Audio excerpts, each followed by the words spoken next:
Assalamualaikum. So today's session is about the one of the most requested video है कि ये जो हम करंट अफेयर में डॉन में पढ़ते हैं उन चीज़ों को हम अपने राइटअप का आर्टिकल का कैसे बेनिफिशियल हो सकता है, ये एग्ज़ाम में कैसा पूछा जाएगा। लाइक आपके सामने ही है पाकिस्तान इंडिया की वॉर, तो उसको किस तरीके से पूछा जाएगा कि हम और उसको किस तरह से क्वेश्चन में इनकलकेट करेंगे। वैसे मैं पास्ट पेपर के ईच क्वेश्चन को डायसेक्ट बाइफिकेट करके हम उसको डिटेल में डिस्कस करेंगे, बट फॉर नाउ एक स्टूडेंट ने ये कहा है कि वो पोस्ट वॉर कॉन्सिक्वेंसेस पे अगर लेट से टॉपिक आता है ये पाकिस्तान इंडिया रिलेशंस पे, तो ये कैसे आ सकता है और हम इसको कैसे लिख सकते हैं। तो देर आर हाई चांसेस कि इसमें इम्पैक्ट और पोस्ट कॉन्सिक्वेंसेस को ही डिस्कस किया जाएगा।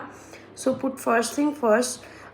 सबसे पहले कि ये तो एक बहुत शॉर्ट वॉर थी और इसके एक लास्टिंग कॉन्सिक्वेंसेस थे, हर एक को पता है। तो जो रिसेंटली इंडिया और पाकिस्तान का कॉन्फ्लिक्ट हुआ है उसने क्या किया है कि ये जो हमारी गवर्नमेंट के अंदर डिफरेंट एक्टर हैं, स्टेट एक्टर्स, वो उनकी स्ट्रेंथ को बताया कि दोनों कंट्रीज़ की क्या कहाँ पे लाई कर रहे हैं। सेकेंडली कि हम कैसे हमने इनसिक्योरिटी को अपनी डे टू डे लाइफ में इनकलकेट किया है और एक नॉर्मल पर्सन भी कितना अपने आप को इनसिक्योर फील कर रहा है, और स्पेशली हम एक वल्नरेबल पॉपुलेशन कैसे बन गए।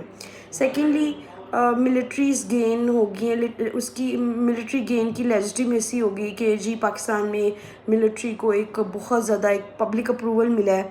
कि जी उनको डिफेंस में सही बजट जा रहे हैं एंड ऑल स्टफ, और इसकी वजह से हम जस्टिफिकेशन भी होगी है और इंडिया ने भी इसी तरह से सिक्योरिटी एजेंडा पे वर्क करके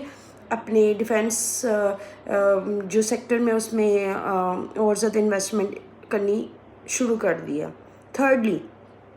इसके पोस्ट कॉन्सिक्वेंसेस ये हैं कि जो सिविलियन रजीम है उनको भी बेनिफिट मिला है, जो अभी काफ़ी स्टेबल हो गए हैं और सब ने एक ही प्लेटफॉर्म पे एक ही पेज पे बैठ के काम करना शुरू किया है, और there are probably high chances कि अब ये फुल टर्म कंप्लीट करेंगे और दूसरी ऑफ द टेबल जो है हमारी जो इस्टेब्लिशमेंट है वो रिकन्सिलेशन की तरफ भी जा रहे हैं। फोर्थ इम्पॉर्टेंट पॉइंट ये है कि बीजेपी ने भी अपनी पावर को कंसोलिडेट किया। इंडिया की जो रूलिंग कोalition थी उससे एक पॉलिटिकल मोमेंटम बढ़ा है और अब उनका जो नेशनल सिक्योरिटी नरेटिव है वो जो